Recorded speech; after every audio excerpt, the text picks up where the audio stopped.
Bersyukur kepada Allah Subhanahu wa taala dengan lafaz hamdalah. Alhamdulillahirabbil alamin.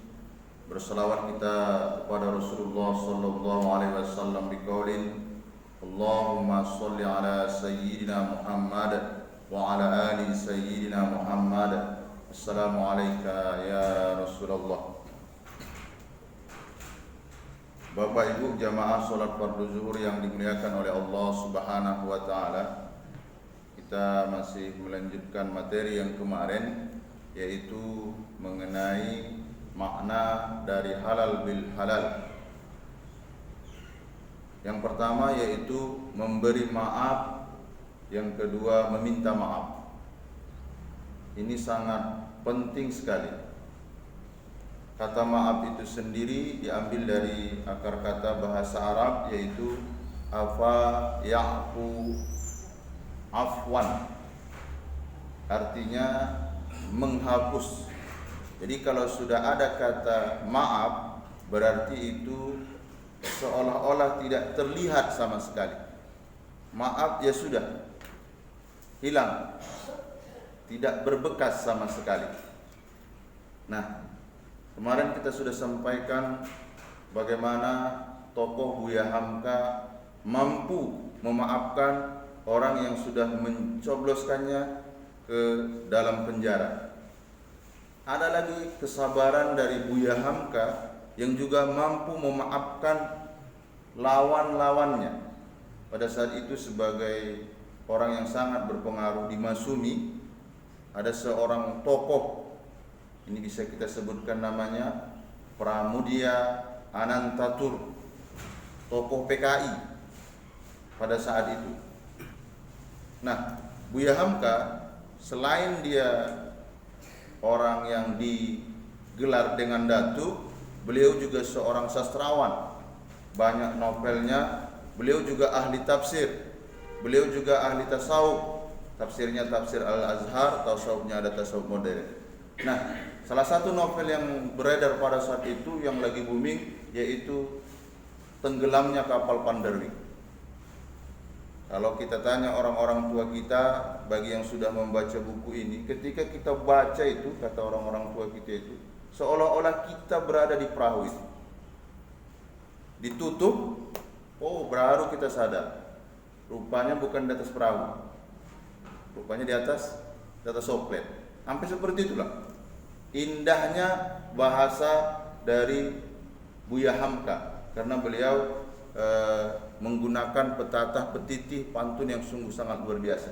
Dipitnah dengan menyatakan, dipitnah Pramudia bahwa buku itu adalah plagiat dari seorang sastrawan Mesir yang bernama Al-Mamfaluti.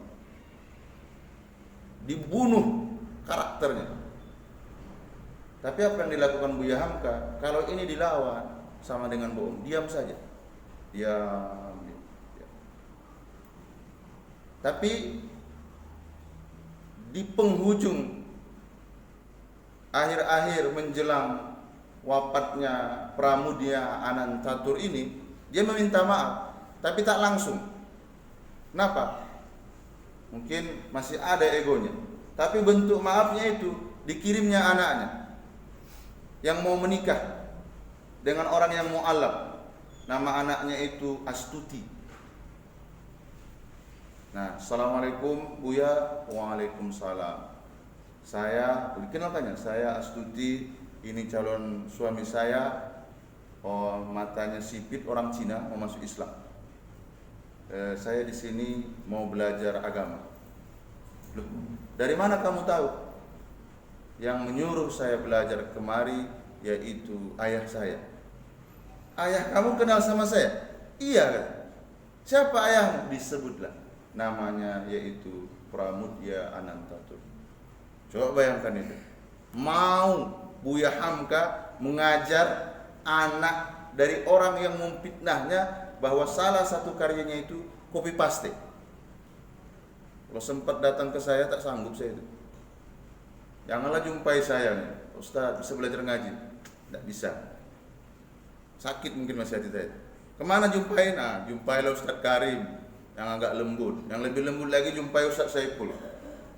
Ustaz Jalalnya agak-agak karak apa juga nih. Nah, tapi Buya Hamka mampu memaafkan. Nah, ini rupanya level orang yang mampu meredam amarah dan mampu memaafkan saudara-saudaranya. Ini level di atas jihad. Al-Quran menyampaikan innama yuwaffas sabiruna ajruhum bighairi hisab.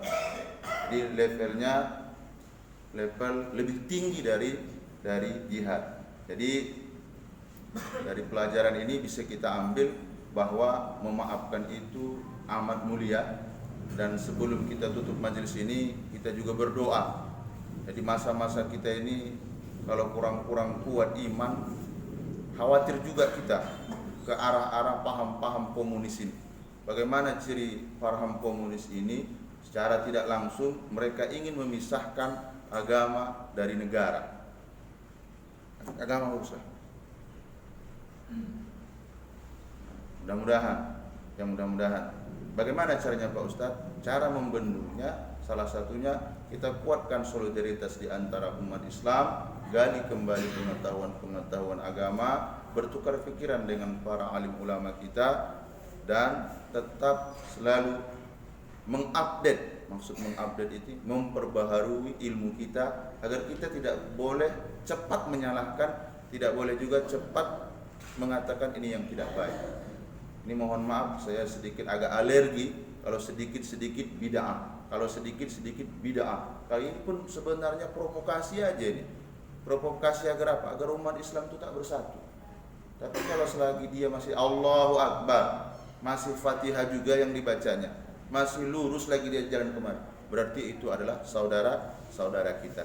Mudah-mudahan tausiah singkat ini ada maknanya. Kita tutup majelis yang mulia ini dengan ucapan hamdalah. Alhamdulillahirabbil alamin. Subhanakallahumma wa bihamdika asyhadu an la ilaha illa anta astaghfiruka wa atubu ilaik. Assalamualaikum warahmatullahi wabarakatuh.